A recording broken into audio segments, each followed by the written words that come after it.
Hemos llegado al capítulo 21 del Evangelio según San Mateo y al final del versículo 20 hemos terminado con el viaje de Jesús de Galilea a Jerusalén. Ahora vamos a ver ya la entrada de Jesús a Jerusalén. Y dice, cuando se aproximaron a Jerusalén y llegaron a Betfagé en el monte de los olivos, entonces envió Jesús a 2 discípulos diciéndoles, vayan al pueblo que está frente a ustedes y enseguida encontrarán un asna atada con un pollino. Desatadlo y traédlos. Y si alguien les dice algo, le dirán, el Señor los necesita, pero enseguida los devolverá. Esto sucedió para que se cumpliese lo dicho por el profeta. Digan a la hija de Sión, he aquí que tu rey viene a ti, manso y montado en un asna y un pollino, hijo de animal de yugo. Fueron pues los discípulos e hicieron como Jesús les había encargado.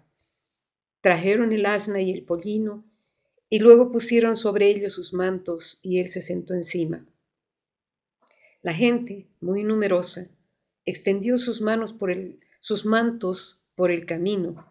Otros cortaban ramas de los árboles y las tendían por el camino, y la gente que iba delante y detrás de él gritaba, Hosana al Hijo de David.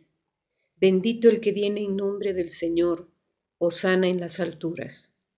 Y al entrar él en Jerusalén, toda la ciudad se conmovió. ¿Quién es este? Decían. Y la gente decía, este es el profeta Jesús de Nazaret, de Galilea. Bueno, vamos a ver que Mateo aumenta muchas cosas frente al Evangelio según San Marcos. Vamos a empezar a comparar qué es lo que añade y qué es lo que cambia o quita Mateo del Evangelio de Marcos, porque todo esto está basado en el Evangelio de Marcos.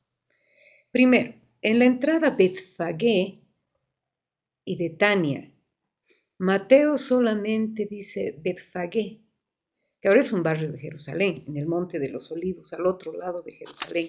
Y esta entrada tiene lugar en domingo. En el versículo 3, Marcos dice que solo es un pollino. En Mateo añade asna y pollino. Y esto nos trae a memoria la idea judía de tener dos testigos para que un testimonio sea válido. Y es por eso, igual que en el relato de los dos ciegos, que en Marcos es solo uno y Mateo pone dos. El versículo 5, que es esta cita de Isaías, la primera parte, que dice, digan a la hija de Sión, he aquí que viene tu rey a ti. Para Mateo es muy importante citar el Antiguo Testamento y darle cumplimiento en el Nuevo Testamento, y hace que su relato sea más teológico. Las dos citas que mencionan solo están en Mateo, no están en Marcos y tampoco en Lucas. Y la segunda parte de la cita, manso y montado en un asna y un pollino, hijo de animal de yugo, viene del libro de Zacarías. Las citas se las doy. La primera parte, Isaías 62, 11, y la segunda de Zacarías 9, 9. Ahora, aquí dice, seguimos, ¿no? En el versículo 9, antes, aquí dice, en el 8 dice, la gente muy numerosa extendió sus mantos por el camino y otros cortaban ramas de los árboles y las tendían por el camino. Marcos dice follaje de los árboles y Juan es el único que dice palmas, que es de donde nosotros ya hemos sacado, y todos los cristianos, todas las iglesias cristianas han sacado lo de palmas para poner palmas durante el Jueves Santo, todas las celebraciones del Jueves Santo, la bendición de las palmas. Ahora bien, el versículo, el versículo 5 que dice rey en lugar de salvador, ¿no? El término hosana, que está en el versículo 9, en hebreo primitivo significaba salva pues, y más tarde, mucho más tarde, se convirtió en una aclamación. Hosana, el hijo de David. Y al decir el hijo de David, la gente estaba diciendo el Mesías, porque era el Mesías el que debía venir como descendiente de David. Y al entrar en Jerusalén, toda la gente se conmovió y la gente decía, este es el profeta Jesús de Nazaret, de Galilea. Pero antes, este Hosana, bendito el que viene en nombre del Señor, hosana en las alturas, viene del Salmo 118. Es bueno que lo noten y lo lean. Este es el profeta Jesús de Nazaret en el versículo 11. El título de profeta dado a Jesús por la gente es muy bajo teológicamente, pero por eso mismo muchos biblistas consideran que es histórico. Un profeta era el encargado de corregir a la humanidad. Y bueno, la verdad, si la iglesia cristiana se hubiera quedado con este título para Jesús, con el título de profeta, las tres religiones monoteístas hubieran sido iguales, equivalentes. El judaísmo con Moisés, el cristianismo con Jesús y el islamismo con Mahoma. La divinización de Jesús fue definida algunos siglos más tarde, 2 o 3 siglos más tarde. Y dice, entró Jesús en el templo y echó fuera a todos los que vendían y compraban en el templo. Volcó las mesas de los cambistas y los puestos de los vendedores de palomas, y les dijo, está escrito, mi casa será llamada casa de oración, pero ustedes la están haciendo una cueva de bandidos. También en el templo se acercaron a él algunos ciegos y cojos y los curó. Mas los sumos sacerdotes y los escribas, al ver los milagros que había hecho y a los niños que gritaban en el templo, o sea, hosana al hijo de David, se indignaron y le dijeron, ¿oyes lo que dicen estos? Sí, les dice Jesús, ¿no han leído nunca que de la boca de los niños y de los que aún maman te prepararé alabanza? Y dejándolos salió fuera de la ciudad a Betania, donde pasó la noche. Jesús llega a Jerusalén en domingo y estuvo en el templo. Y esto de decirle profeta, el que corrige a la humanidad, viene como una consecuencia, digamos, de este segundo párrafo, porque expulsó a los vendedores del templo, corrigió a la humanidad y sanó a muchos. Dice, los curó, ciegos y cojos. Estaba haciendo el bien. Ese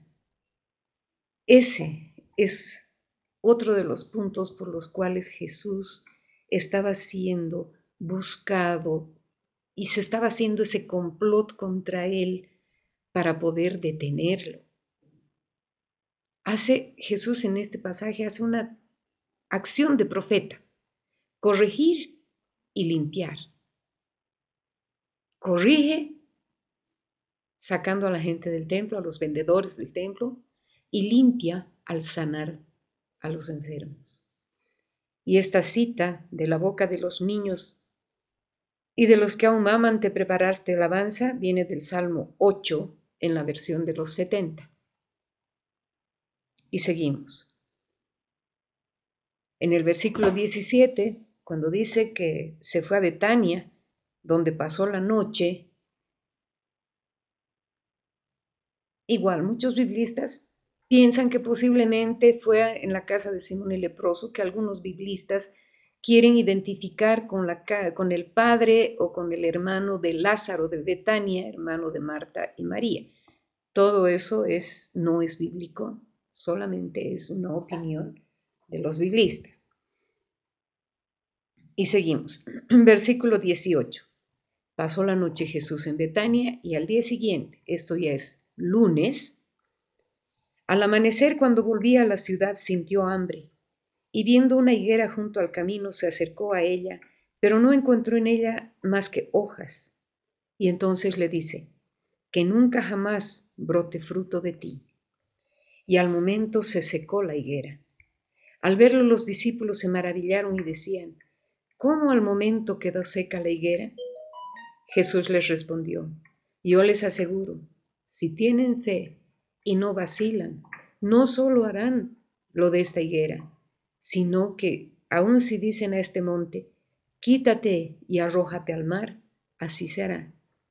Y todo cuanto pidan con fe en la oración, lo recibirán.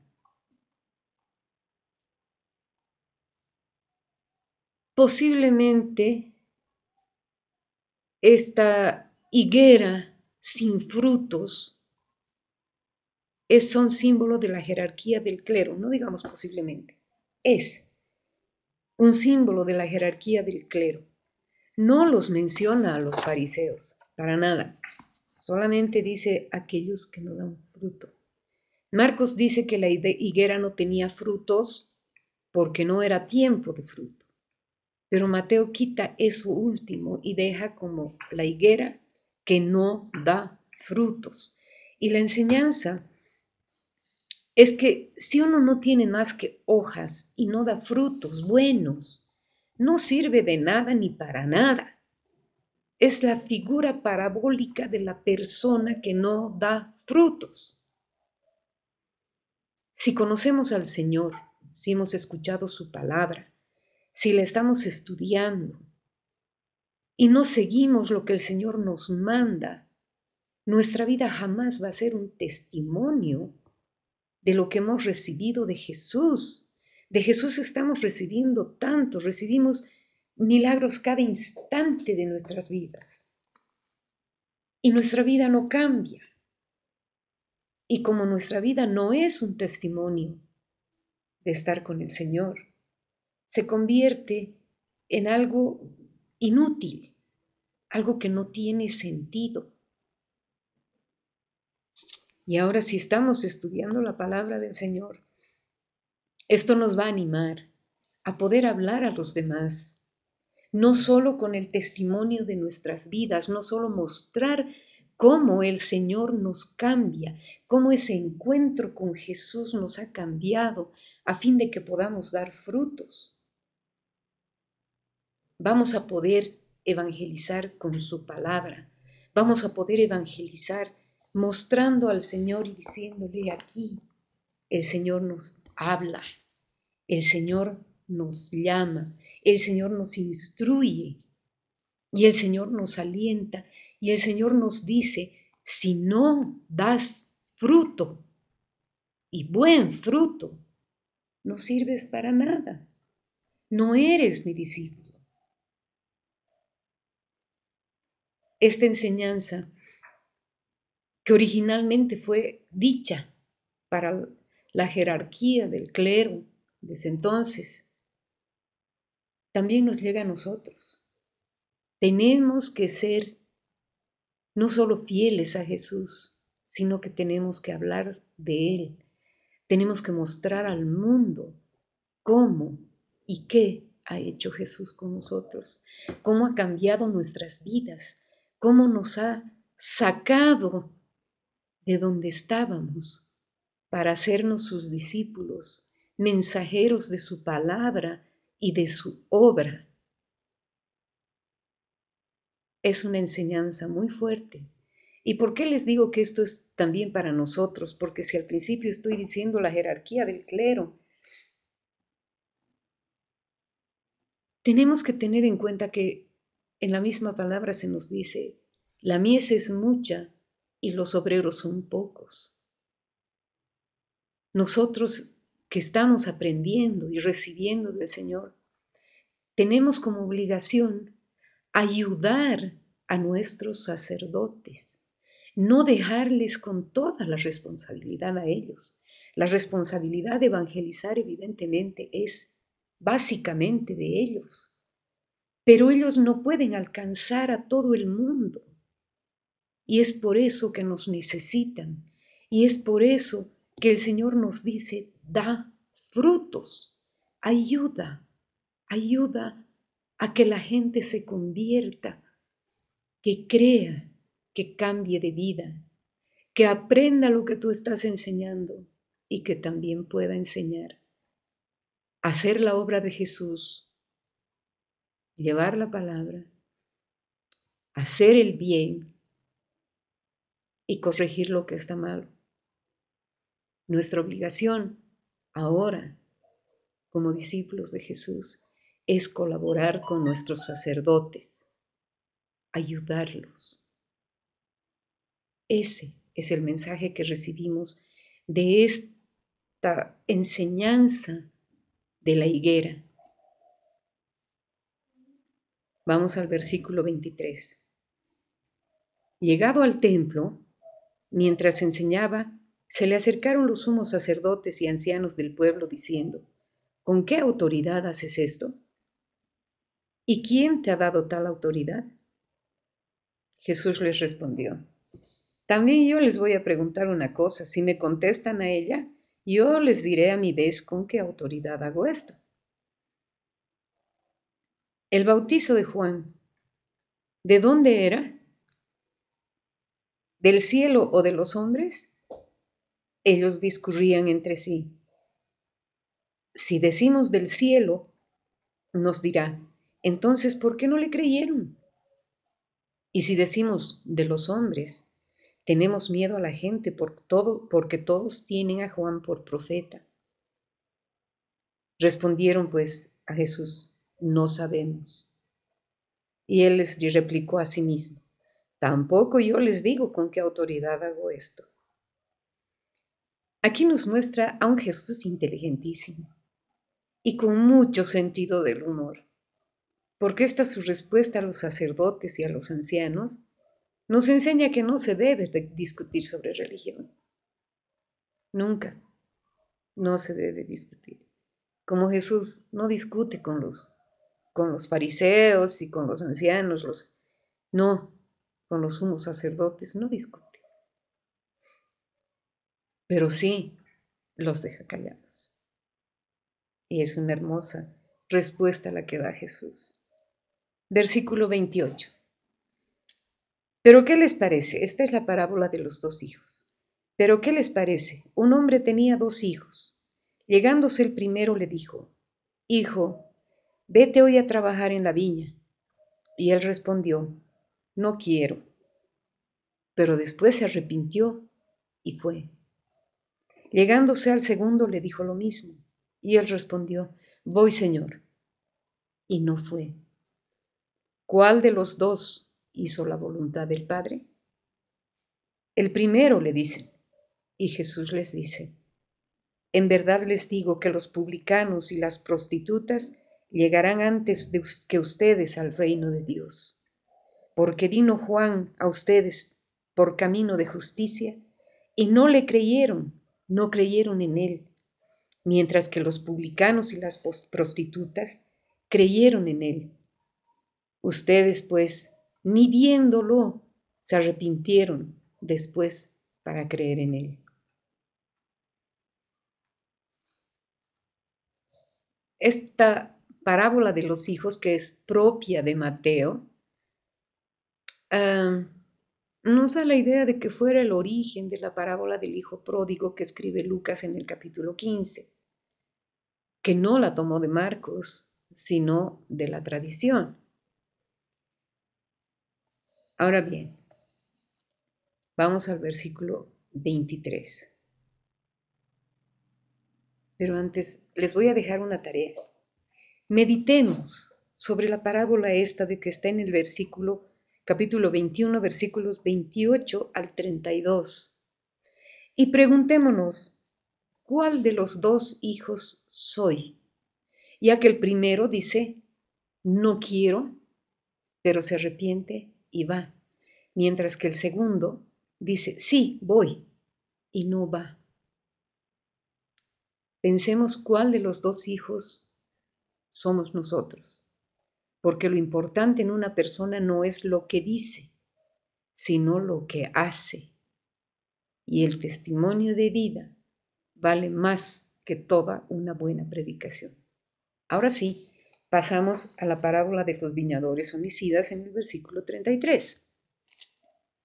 Escuchen otra parábola. Era un propietario que plantó una viña, la rodeó de una cerca, cavó en ella un lagar, edificó una torre y arrendó a unos labradores y se ausentó. Cuando llegó el tiempo de los frutos, envió sus siervos a los labradores para recibir los frutos. Pero los labradores agarraron a los siervos y a uno le golpearon, a otro le mataron y a otro le apedrearon. De nuevo envió otros siervos en mayor número que los primeros, pero los trataron de la misma manera. Finalmente, les envió a su hijo, diciendo, a mi hijo lo respetarán. Pero los labradores al ver al hijo se dijeron entre sí, este es el heredero. Vamos, matémosle y quedémonos con su herencia. Y agarrándole, le echaron fuera de la viña, lo mataron. Cuando venga pues el dueño de la viña, ¿qué hará con aquellos labradores? Y le dicen, a esos miserables les dará una muerte miserable y arrendará la viña a otros labradores que le paguen los frutos a su tiempo. Y Jesús les dice, ¿no han leído nunca en las Escrituras? La piedra que los constructores desecharon, en piedra angular se ha convertido. Fue el Señor quien hizo esto, y es maravilloso a nuestros ojos. Viene también del Salmo 118. Por eso les digo, se les quitará el reino de Dios para dárselo a un pueblo que rinda sus frutos. Y el que cayere sobre esta piedra se destrozará, y aquel sobre quien cayere le aplastará. Los sumos sacerdotes y los fariseos, al oír sus parábolas, comprendieron que estaba refiriéndose a ellos, y trataban de detenerle, pero tuvieron miedo a la gente, porque le tenían por profeta. Esta parábola es muy dura si pensamos en la referencia que hace a la jerarquía de la iglesia de esa época, a los sumos sacerdotes, a los fariseos, porque les dice, ustedes no creen, ustedes no son capaces de creer. Y es una prefiguración también de lo que iba a pasarle a Jesús, que lo iban a detener, lo iban a golpear, lo iban a matar. Esta parábola no es dicha por Jesús, es una parábola construida por Marcos, ya, con los arreglos que hace Mateo. Cambia un poquito el orden, pero el fondo es el mismo. Y no es dicha por Jesús porque está prefigurando su muerte. Por eso es que no se considera como propia de Jesús. Ahora bien, dice, la piedra del que los constructores desecharon en piedra angular se ha convertido. Jesús es esa piedra angular sobre la que está edificada nuestra iglesia, toda la iglesia cristiana. Y dice, el que cayere sobre esta piedra se destrozará, y aquel sobre quien cayere la aplastará. Esa es una referencia obviamente a la jerarquía eclesiástica de su tiempo, pero también nos muestra que cuando tenemos ese encuentro con el Señor ya no podemos volver atrás. No podemos decir, no, ya no voy a seguir. Es muy duro lo que dice. No, ya no podemos volver atrás. Porque si volvemos atrás estaríamos tropezando con esa piedra fundamental que es Cristo Jesús. Y dice, un poco antes les dice, ¿qué va a hacer el dueño de la viña cuando venga? ¿Qué va a hacer Dios al final de los tiempos? A estos miserables los echará fuera y arrendará su viña a otros labradores que paguen los frutos a su tiempo. Todos nosotros somos los llamados a ser esos nuevos labradores a los que Dios está encomendando dar frutos.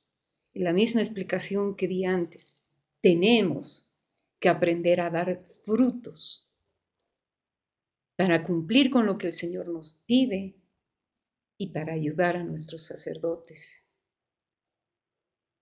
en beneficio y para la gloria de nuestro Señor.